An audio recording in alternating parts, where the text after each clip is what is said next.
All right, you ready, Carla? Yeah. Let's go. So ready for today's show. Actually, I'm going to start today's show with Rahesh's R2. Rahesh Jr. Let's go. I think you enjoy it more than the baby. This thing. Rahesh, I think you got the gift for him, actually. Man, I really love that robot. Keep him right here up front. All right, everyone. So welcome back to another 5K tennis discussion. Hopefully everyone's had a good brief day since we have done our last show. Yeah. Well, I think last night was kind of a quick night of tennis matches. Yeah, it was, except for one. Yeah, so Carla and I have some stuff we have to do today. Actually, a few rackets to string, and then we have a couple of lessons to do. So we're looking forward to that. So we wanted to get an early start today. It's quite early here. We may not download it until a little bit later, but it's quite early here. But we were excited about the matches last night, excited about a lot of your comments. So we're going to get this done early. I think it's around, what, 7:30 a.m. Central Standard Time? Yes. Anyway, you may get this later, but we're looking forward to today. Let's go. Come on. Pumped up. Did my push-ups. I'm ready. Yeah. All right, so here we are still very early on in the 2019 ATP and WTA seasons, and here we are already at show number 20. 20. Can't wait. Yeah, women's finals are set, and the last men's semifinal tonight. Let's go. Little Tiafo, little Braun. Let's go. All right. So as usual, we will place a link that will pop up on your screen that will take you to our last show. Yeah. In case you missed it. Again, these are always continuations from the previous day's show. So if you have commented or you're wondering where these topics may come from, you can click the link above. It may have already flashed across, and you can be directed to the last show, or just jump in right here. Yeah, definitely. All right. I mean, some people make comments as we download the show, so I try to reply as quickly as I can. Exactly. We try to stay right on top of it, unless we're on court or I'm on the stringer with a racket under tension or something like that. Also, too, if you go to our channel and look for the playlist 5K 10, actually it says tennis podcast videos. I think all of our, well, I know all 150 plus of our shows spanning back to the middle of last year are all there for you to watch. All right, so we're going to jump right in.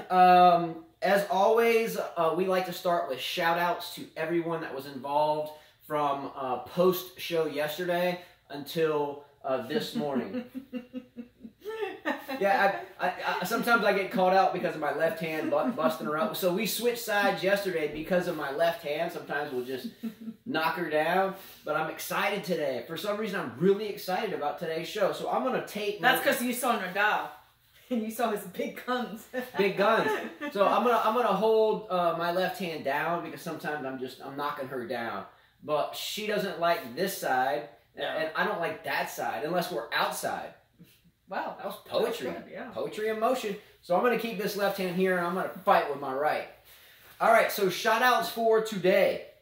We had another busy day of comments yesterday, emails, phone calls from a lot of people. So I'm going to give a quick shout out to those people.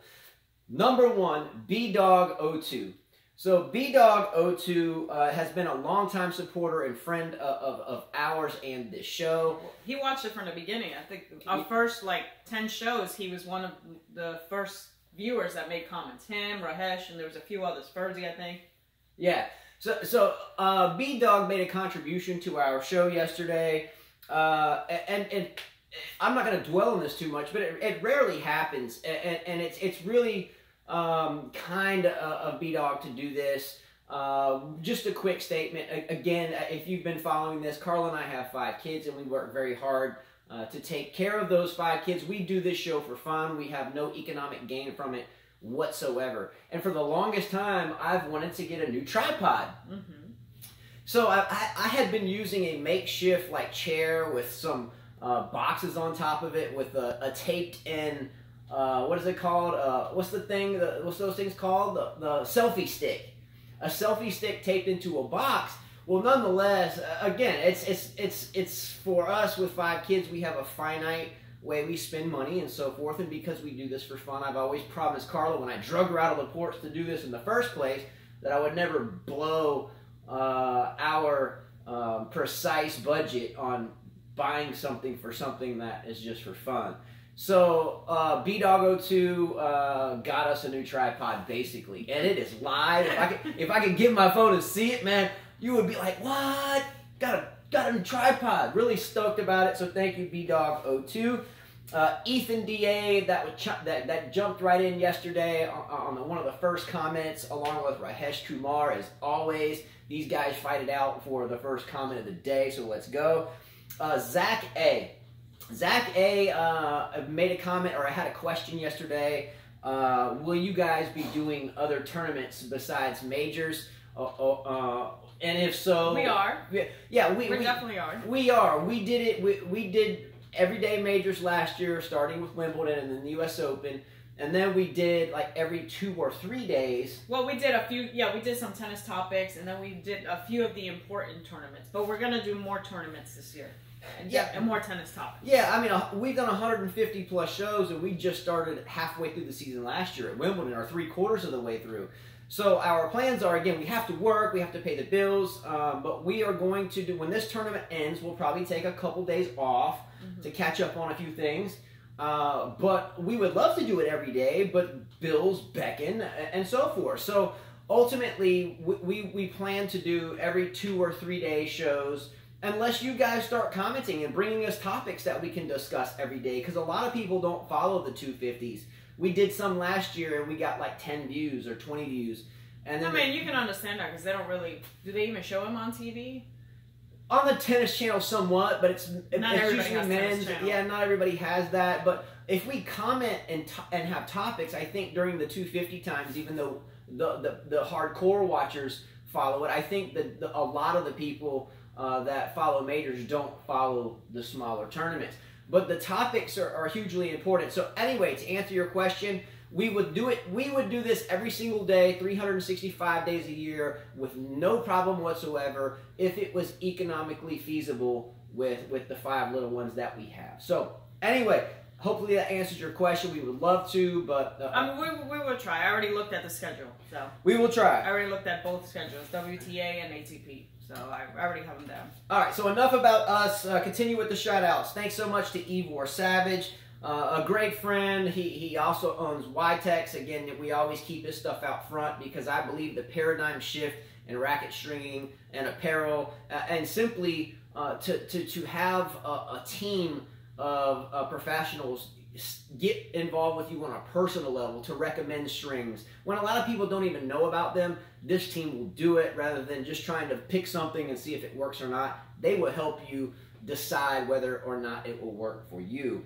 Arvis Jagemeyer, by the way, longtime friend, great sports writer. Much love to you for jumping in yesterday. Furzy09, much love. He was funny yesterday. Furzy09 was hilarious yesterday. He called the Osaka match perfectly before it even started. Wayne M. Chia, who always jumps in and has a lot of great things to say from Singapore. Dark Knight. Dark Knight jumped in yesterday. Let's go! Dark Knight, Joker needs to go down. Oh! Simone Simonovic, who got up with us very early this morning. Well, it's not terribly long ago, but again, it's pushing 8 o'clock here at this point. They're probably sleeping now. Maybe. Yeah. Yeah, he's in Serbia, Montenegro, Serbia, I think. Yeah, they're sleeping. Both of our fathers, my father, her father, are lifetime coaches. We've had, of course, a lot of other coaches, but they always stay involved. And my last shout out actually goes out to someone that I've never met, but someone that I kind of follow in a way because I really have a lot of passion for this guy. You ready for this? She doesn't know I'm even going to say this. 45-year-old Leander Paez. The Indian doubles player that turned pro in 1991, I know because he was with Bhupathi then. So it was Bhupathi and Paez. 18 majors that he has won between mixed doubles and doubles. The last major he won, the last major I recall he won was 2016 with Martina Hingis in mixed doubles at the French Open. boom, boom. So you really do follow. I don't really Oh, follow yeah, I love Paez. He was raised to serve in volley as a singles player, if I remember correctly, and that kind of morphed into a really good doubles game. He joined up with Bupati and has had 18 majors, or is it 16? 18. He's had 18 majors throughout his career. He's 45 years old and made a statement yesterday that I had an opportunity to actually watch. I love bringing joy to people. It's what I do, and I'm passionate about tennis. Is he still playing? He's still playing to this 45? day. So, yes. So you have also Max Mirny. He retired at 41. Max so Mirny, yeah. So they've been playing doubles for a long time, these guys. I love you, Leander Paez, a lot, and you bring joy to me, and you have since the early 90s, and I really enjoy watching you play to this very day. He brings excitement and smiles to the game. If you have no idea who I'm talking about, we'll find videos. I'm sure YouTube has a plethora thereof. A really phenomenal gentleman, a joy to watch, and when I watch him play, he brings a smile to my face every time. You didn't know that was coming, did you? Told you. All right, so Carla, we're going to move forward. I know you've put in a ton of work keeping up. There wasn't a lot of matches, but... Well, I know, but we got a lot to talk about still. So, all right, Carla, I know you've put in a ton of work during this Australian Open. She has gotten her draw sheets, by the way, and filled them out from every match, every set score, highlighted them to what she wants to talk about from 128 players, and now we're down to roughly, let's see, we got 2, 3, 4, 6 total at this point. By the way, I'm third in my fantasy group, I saw. She is third in her fantasy group. I think Arvis will have something to say about that. Yeah, I think so. I think you're fourth. No, I'm third. I checked this morning. All right, well, good for you, but I think... Arvis is second. I think Tono's first. Yeah, Tono's going to be tough to beat. All right, so Carla, I have a quick question for you. Now that we are down to about 6 players, and you started with 128 and 128, was that 156, 256, something like that. So are you happy to see this because of your mind and hand, or are you more sad to see this? I'm sad to see the Australian Open end. I mean, it happened really quick, huh? It did happen quickly. It seems like just yesterday we were watching qualifying and who would take those qualifying spots, and here we are approaching the women's final and the last men's semifinal. I'm happy for the 2 girls, though, that are in the finals. They both deserve it, so... All right. Well, let's start out first with doubles. Yeah, let's get this going. We watched the men's doubles play last night. We watched Herbert. Thank you, Arvis, for the helping me out with the pronunciation, from France, and Mahoud from France defeated the American team 6-4, 6-2, Sam Querrey and Ryan Harrison pretty easily. Well, look, yesterday... These guys know how to play, by the way. I saw Sam Querrey hit this overhead to Herbert, and he just... had a half volley off his foot. I remember this. Yeah. Querrey set up for this, well, it's kind of a no-man's land overhead, so... But he hit it hard. It wasn't like he was, like, right, in the service box, but he was like no man's land, slap, wow, hit the overhead, and somehow Herbert had the absolute reflex to catch the half volley off the ground near his ankle and hit a winner off of that. An angle, nice, beautiful angle. Again, I can't.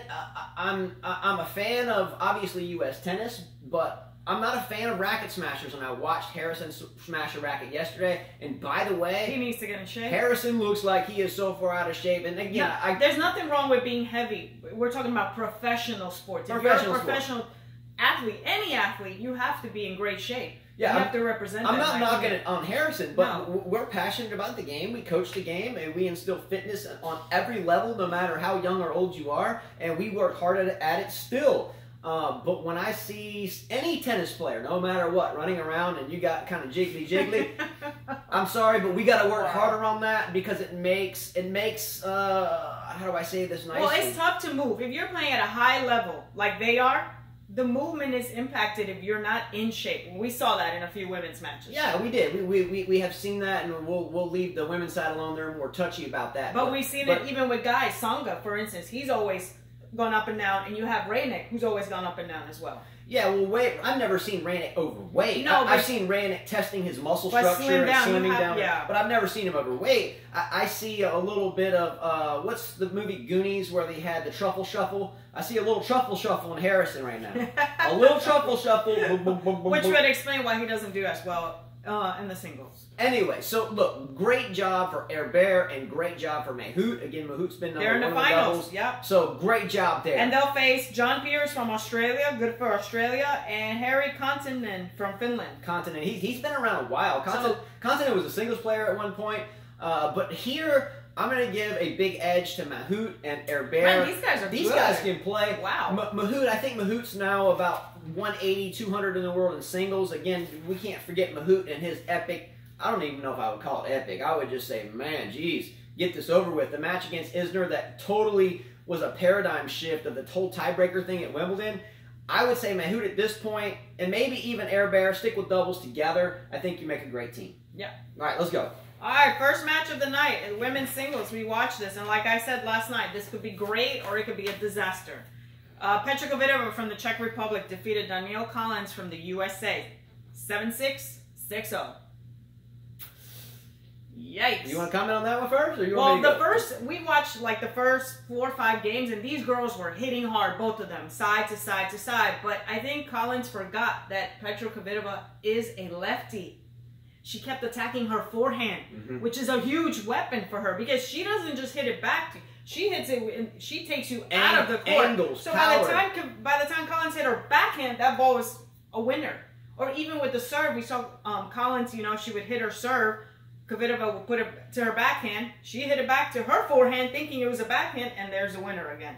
So great intense set in the first one. Obviously, we knew Collins was not going to be able to keep up that level. Yeah. With the experienced Grand Slam champion. I mean, the first set was good tennis. However, when we were watching the first set, I still told you, and we still told one another. Not I told you. We discussed that.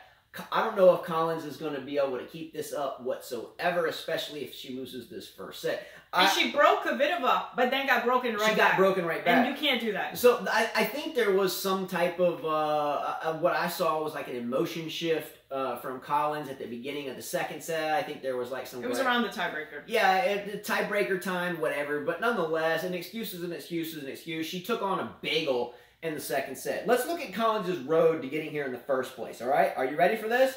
All right, so Collins took out... the first seed was Julia Gorgas. Gorgas, which was a great win. Then she took out Vickery, so she slid through that one. Another seeded player, Garcia.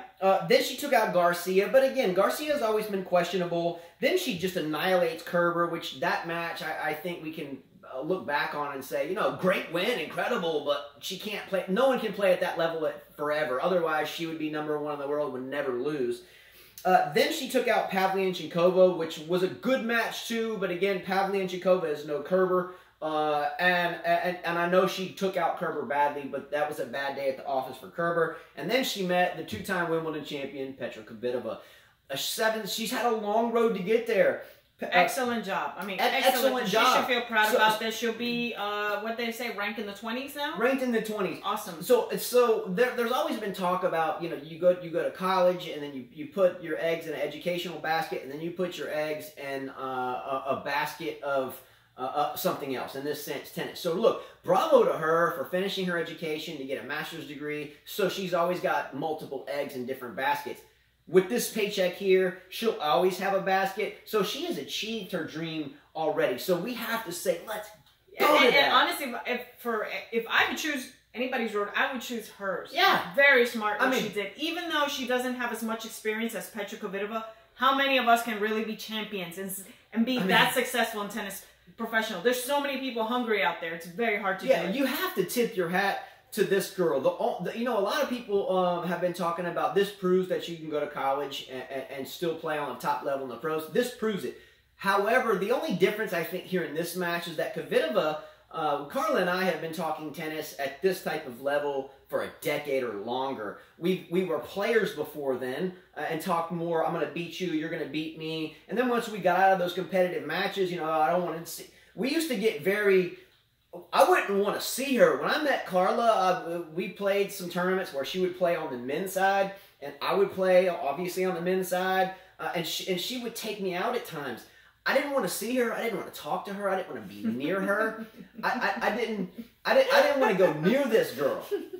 I just didn't. So at the end of the day, though, what I guess what I'm trying to get at here is that the level of Kvitova here for so long in these type of matches is way more than what Collins has. We saw that with her shot selections. Everything was deep. It was like right on that line. Whereas Collins could do it too, but once her ball landed short, that experienced Grand Slam champion put the ball away. There was no chance. You know, she's not a Slitovina or a Rowanska or a... I mean, she puts the ball away. You drop that ball by that service line or no man's land, it's gone.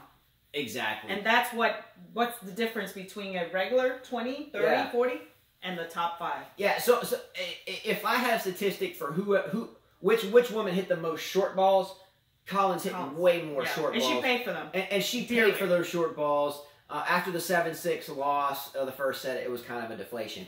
All right, so a new statistic, short ball percentage. All right, so we have Kvitova in the final against Osaka in the final. I don't want to spend terrible... Well, she beat Pliskova. She beat Carolina Pliskova from the Czech Republic last night. 6-2, she won the first set, 4-6, 6-4. They've played before. They were Pliskova was up on her, and good for this 21-year-old. She's proven that she just won a U.S. Open, and she will now contend for the #1 ranking, as well as Kvitova. Whoever wins the Australian Open will be your #1 player. Yesterday, if I remember correctly, Osaka hit 53 winners from all areas of the court.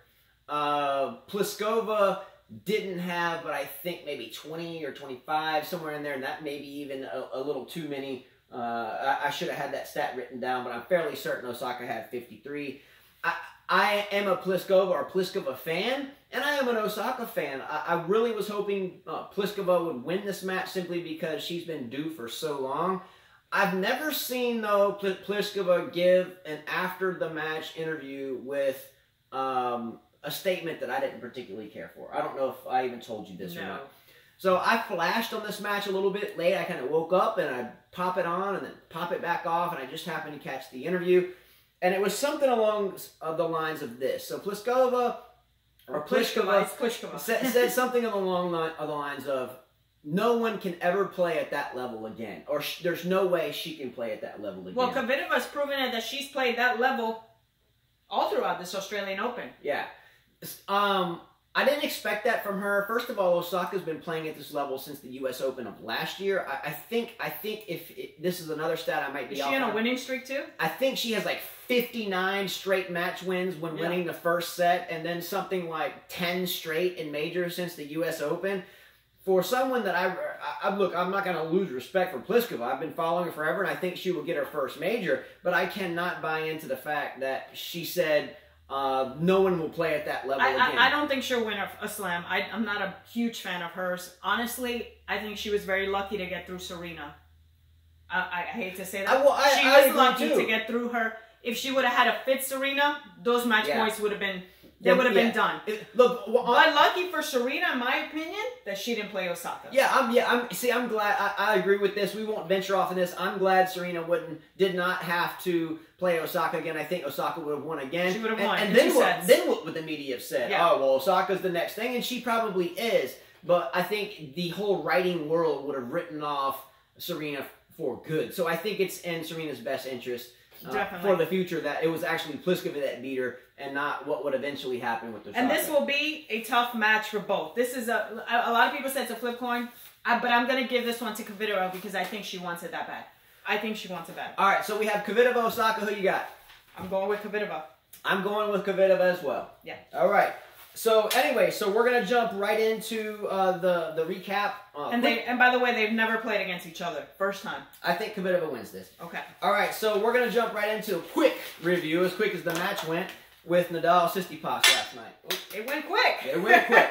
So what do we have? A 6-2, 6-4, 6-0. You had the man against the kid, right? So I mean, the score was 6-2, 6-4, and a nice bagel again. A nice bagel. Look. Carla and I, and even Simon Simonovic this morning, we were talking about. Well, we said yesterday that he would lose in 3. We said this yesterday, exactly. Yeah. And we knew that.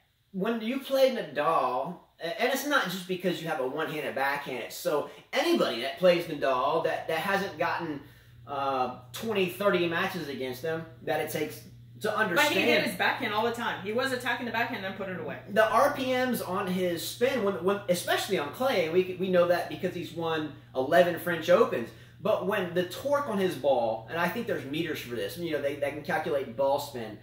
The way he hits the ball on the forehand side is not really coachable. Even his Uncle Tony says his forehand is habitually late, but he found a way to hit it late that created the most ridiculous spin so that you can ever imagine. And they have depth. So when the ball bounces and you're trying to catch the ball off the rise, as normal flat shots, they kind of bounce at you, and you can kind of hit through it. Like where I play Carla, she likes to use my power, stick her racket out, and it comes back equally as quickly.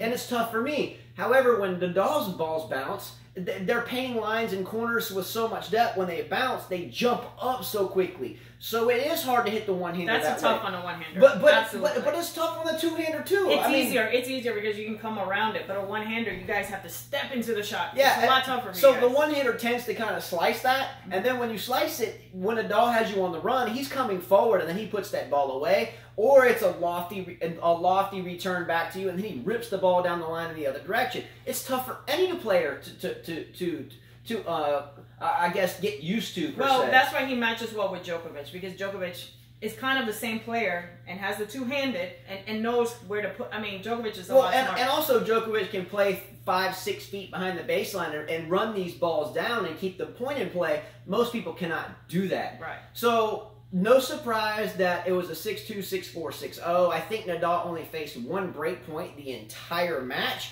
And he only lost, if I remember correctly, 12 points on serve the entire match, which is incredible, by the way. So it's going to be He-Man against whoever wins, either Djokovic or Puig. I'm guessing Djokovic. I'm guessing Djokovic here. Puig has a shot, but it's a long shot. But right now, Carla hopes that Nadal wins this match a lot. She does have a bet, though, that if Djokovic were to win all 4 majors this year, that she would do some ridiculous... No way, some it's not ridiculous dressing up act for the whole show, for an entire show. But we'll see what happens. Nadal hasn't dropped a set this entire tournament. I think Djokovic has dropped 1, if I remember correctly. So tonight we'll have Djokovic playing against Puig. I think Djokovic wins that, maybe 4 sets, but I think an easy 3. And obviously we know that Djokovic is up on Nadal 27-25. The last time Nadal beat him in hard court was 2013. All right, Long time ago. Great job. All right, so that wraps up the draws. By the way, the book in front of me, that's called Tennis with the Mighty Boris Becker on the front, one of my favorite players, is by Steve DiMeglio. It's a great book. It's a historical book. It's in black and white. It goes from the early on aspects of the game until, you know, when the book came out, mid-80s or so. But it's a fun book, beginners, intermediate type level. It doesn't really break down the game, but it's fun for anyone. Highly recommended. Part of one of my books or our books in our tennis library. Health topic of the day, as we always like to do, is don't let others bring you down. We've talked about staying positive a lot. We haven't really stressed the fact that there are people out there that will look at you, that they will for some reason judge you already. Judge you. They'll judge you by the, like, you know, don't judge a book by its cover, but that's what people do. Don't buy into others' negativity. And that kind of pushes you into staying positive. So find a way to smile at somebody. Let's just come up with an example. So many times over the years in coaching tennis, I know for myself and her, you know, some schmuck other coach will walk up and be like, "Wow, what credentials do you have? Yeah, I got it." The best thing that you can do is when people start trying to knock you down and they don't even know you, is to just be humble. And when they say, "Well, I do this and I do that," instead of saying, "Well, I do this and I do that," and getting onto their level of just negativity, say, "You know what? That's so good. I'm so happy for you. Hey, Carter, you tell me I'm a better coach than you because I'm a 5'5" tennis player, right?" I would simply say, "I'm so happy for you. Maybe you can teach me a lesson one day. Maybe I can play like you. Or maybe I can be as good as you are." Find a way without stooping down to their level or whatever aspect of life it is that you can humbly and respectively comment them on what they are saying. Don't let someone's negativity bring you down, correct? Yeah, there's a lot of negativity in the world. Sometimes it's better just to smile at that person and Just be nice. Congratulate people. Be nice. If you have someone having a pee-pee contest with you that's trying to tell you that they're so much better than you, then just congratulate them and move forward. All right, so that's it, everyone. Much love to all of you. When this tournament ends, again, Carla and I will take maybe We'll see. Yeah. 2-3 days off. There's a comment field below. Tell us what to talk about. Give us topics. During the downtime, sometimes we get no views because no one pays attention to those tournaments, and therefore the titles don't cause any search results. Give us topics to talk about.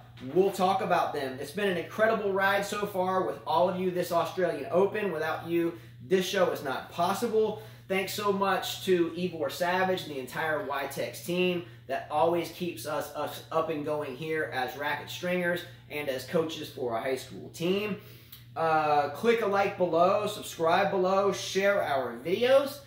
Leave comments below. Again, your comments are what dictates how many times we do shows between majors.